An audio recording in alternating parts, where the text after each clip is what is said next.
Wisconsin's representatives for the Electoral College are getting ready to certify our state's votes for president. All while more charges are being levied at President-elect Donald Trump's allies who attempted to overturn the 2020 race. CBS 58's Emilee Fannon, WisPolitics Editor JR Ross break it all down in tonight's Capital Connection.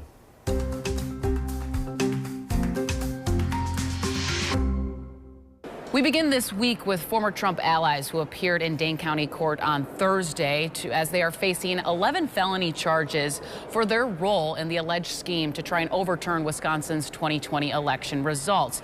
The only one to appear in person is former Trump attorney Jim Troupis, and he was pretty vocal about these charges brought forth against him, which is all about these three men who basically collected paperwork and documents that falsely stated Mr. Trump won the state 4 years ago, when in fact we all know Joe Biden did. So they're facing these charges, and Troupis basically called this a politically motivated case, but there's a lot of layers to all of this, JR, to kind of begin with this topic. Well, the first one is it did begin as a way to keep Trump's options open. Now recall, he filed a lawsuit in both state and federal courts.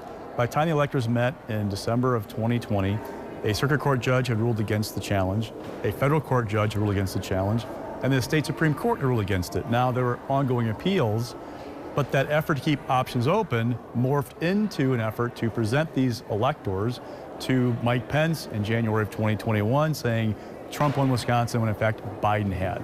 So there's that piece to it. The other piece is kind of the political piece to it. So Josh Kaul faced pressure from Democrats because we saw in states like Arizona, Georgia, Michigan, more aggressive actions by the attorneys general to file charges related to this. Kaul was a little bit slower to the punch. Democrats weren't happy with him. Now that he's done this, you're seeing Republicans kind of rally around like Jim Troupis saying this is not right, we should move past this. What I'm watching for is, Kaul's up for election in 2 years. Might you see Republicans who wouldn't usually say like in TV ads, but be motivated to write checks to an opponent of Josh Kaul in this case. Yeah, third, it's just, we're not going to move past 2020 anytime soon. Yeah. Trump still claims he won Wisconsin.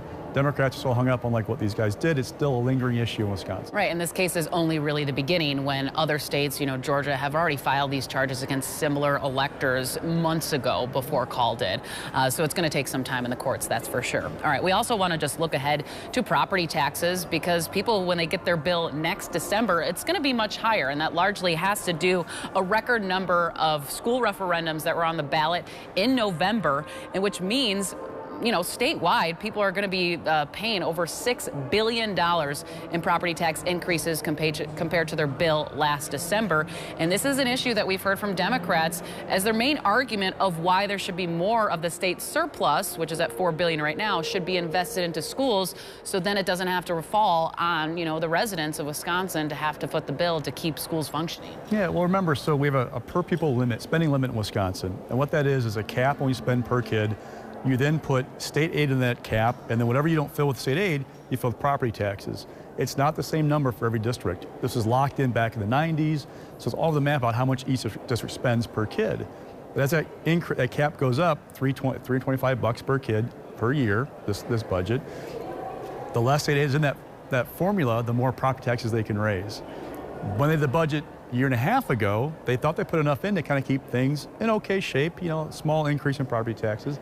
But as referendums are approved, it ups that spending limit per kid in each district. So you're basically in quicksand, trying to always fill more state money to hold it down. One thing to note going forward is Governor Evers in the last budget uses veto authority to change language that increased at $325 per kid each of this budget for 400 years. Now, what to watch? Number one, there's a case with the state Supreme Court whether Evers went too far with a partial veto. Number two, Republican lawmakers and the governor could change that number in the budget. That's an option. And number three, if they can't, how much state did they put into the budget to try and offset that increase going forward? Those are all big questions to watch going forward for your property taxes. It's going to be a challenge, that's for sure, when crafting the next 2-year spending plan. We're also going to kind of go back to Wisconsin's 10 electors here in the state because they're actually meeting on Tuesday of next week, looking ahead to actually certify President-elect Donald Trump's victory in November. And of course, 4 years ago, when we're talking about the fake elector scheme, that's what this whole investigation is all about. But this time, should be much more smoother. But earlier in this week, there was a little bit of a hiccup of when these electors even meet, because there's a federal law and a state law to follow. Well, after a federal judge dismissed the case that the Wisconsin GOP followed, trying to seek some clarity, we now know they're going to meet on Tuesday to certify those results. Yeah, so after the whole thing in 2020, with the efforts to overturn the election, they passed an Electoral Overhaul Act, essentially, which changed the date in federal law, which means state law never matched anymore. Republican lawmakers need a bill done to match it back up. The lawsuit basically raised a concern that because what happened in 2020 and Josh Kaul filing charges in that case, that they could get in trouble somehow, or that there could be a challenge filed the electoral votes from Wisconsin. They met on the wrong day. The judge was skeptical about both arguments and dismissed it.